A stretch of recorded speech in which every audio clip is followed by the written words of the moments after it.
This footage shows Nova rocket.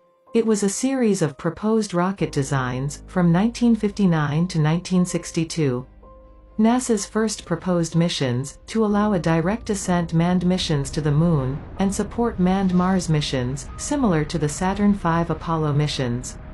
The Nova studied designs that closely mirrored the Saturn V in basic concept, like power, size, and function.